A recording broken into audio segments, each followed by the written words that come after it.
వందే మాతర గీతం ఒక ఊపు తెచ్చినటువంటి స్వతంత్రానికి.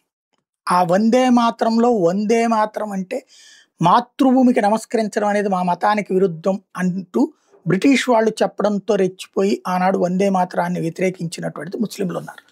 అదే సందర్భంలో వందే మాతర గీతంలో మొత్తం అది 5 పంక్తుల గేయానికి సంబంధించి 6 పంక్తుల దాకా టోటల్‌గా ఉన్నటువంటి దాంట్లో కేవలం మొదటిది వరకే పాడడం ప్రారంభించి ఈవెన్ కాకినాడలో దాన్ని తగ్గించి తీర్మానం చేసుకొచ్చింది కాంగ్రెస్. పోనీ అదైనా ఉంచిందంటే స్వతంత్రం వచ్చిన తర్వాతన వందే మాతరాన్ని జాతీయ గీతంగా కాకుండా జాతీయ గేయంగా మార్చి ఆపేసింది. జాతీయ గీతంగా జనగణమనని పెట్టుకొచ్చింది. మరి జనగణమన స్ఫూర్తి కాదా? స్ఫూర్తే. కానీ వందే మాతర గీతంతోనే కదా స్వతంత్రోద్యమం అనేటటువంటిది.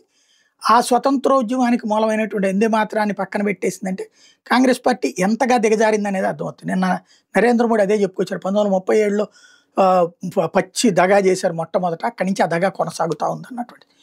ఇప్పుడు వందే మాతరానికి సంబంధించి దేశవ్యాప్తంగా 150 సంవత్సరాలైన సందర్భంగా భారతీయ జనతా పార్టీ పాలిత రాష్ట్రాల్లో కేంద్ర ప్రభుత్వ స్కూళ్ళు వీటన్నిటిలో కూడా పోటీలా లేకపోతే వీటి మీద పూర్తి పాటని ఆలపించేలాగా ప్రోత్సహిస్తున్నారు. ఆంధ్రప్రదేశ్లో తెలంగాణలో కూడా భారత వికాస్ పరిషత్ లాంటి వాళ్ళు పాటల పోటీలు ఇట్లాంటివి పెట్టి ప్రత్యేకించి చెప్తున్నారు.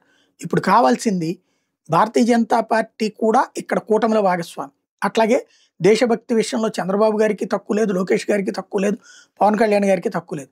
వందే మాతరం కార్యక్రమాన్ని నెలకు ఒకటో వారానికి ఒకటో రాష్ట్రం మొత్తం జరుపుకునేలాగా ఈ ఏడాది చేయగలిగితే ఆ స్ఫూర్తి మనం కూడా ఆ దేశభక్తిలో భాగం పంచుకున్న వాళ్ళం అవుతాం.